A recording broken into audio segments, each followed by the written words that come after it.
As Tony mentioned, some of us weave webs, and some of us walk into other people's webs.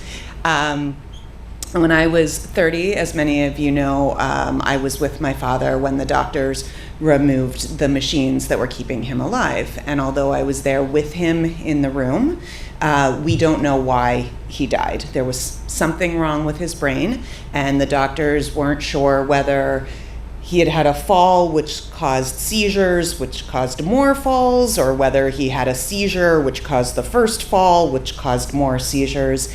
They said it might be the human version of mad cow disease.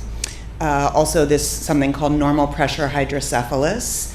But there were also signs of potential suicide attempt, and at least one person in my life believes my father was murdered. I need to say for legal reasons that I do not believe my father was murdered.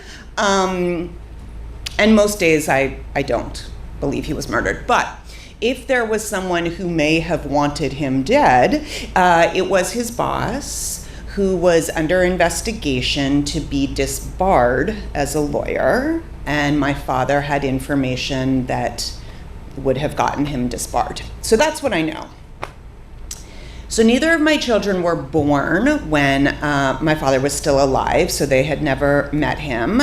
But some of you also may know that around 18 months of, when they were 18 months old, each of them had a phase in which they spoke to my father, or my father spoke to them, or something was happening. And I thought it was best as a mother not to pass on my generational trauma and ask my 18-year-old child to ask my father how he died.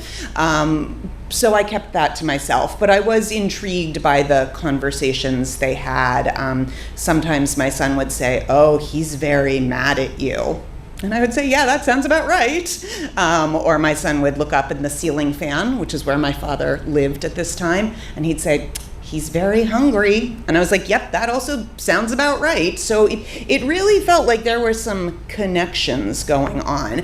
And I learned very early when I had children that vomit was my kryptonite. And so my family were not a bunch of vomiters. Apparently I married a man whose family were all vomiters. And so he really should have told me that. I don't know if we would have gotten married. But when my son, who was around 18 months old, was up one night vomiting and watching Thomas the Train episodes all night, I was the one who stayed up with him on the bathroom floor and watched the Thomas the Train episodes with him. And when I woke up the next morning after 2 hours of sleep, I checked my work calendar and no one was on the schedule. And I thought, awesome, I'm gonna go in after lunch. He has stopped throwing up.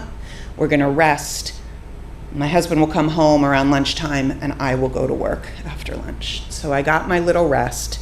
I also knew that in my family, when one of us started throwing up, it was only a matter of days before everyone was throwing up. And as the mom, I often was both throwing up and taking care of someone else throwing up. So I was like, let me just get a little sleep this morning. And so it's fine. He's sleeping. I'm sleeping. I go to the office. And the woman I'm working with follows me into the office and shuts the door. So my office is half the size of this stage, and I hadn't even turned my computer on, and she's saying, "I have to talk to you about the family from this morning." And I said, "Oh, there was no family this morning. I checked the calendar, no one was on my schedule, I didn't come in." She said, no, they called first thing in the morning and they came in and it was fine, someone else in the office handled them, but I need to talk to you about them. And I was like, "What?" She's like, "Something's not right." And I was like, okay, I've had 6 hours of sleep in 2 different chunks. I'm like, everything's fine, calm down. And I'm loading up my computer to check the calendar to see who she put on the schedule and why she is freaking out. And it was my dad's former boss.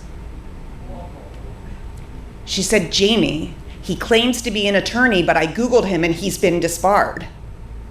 And I was like, okay. And so I am sitting in an office half the size of this stage with a woman who was freaking out about something that was off about the family who came in earlier that morning, who happened to be the only person in the world that anyone thought maybe killed my dad. I didn't create this web. I walked into this web. And I'm still living in this web, but I will tell you that one time, no one else in my family vomited.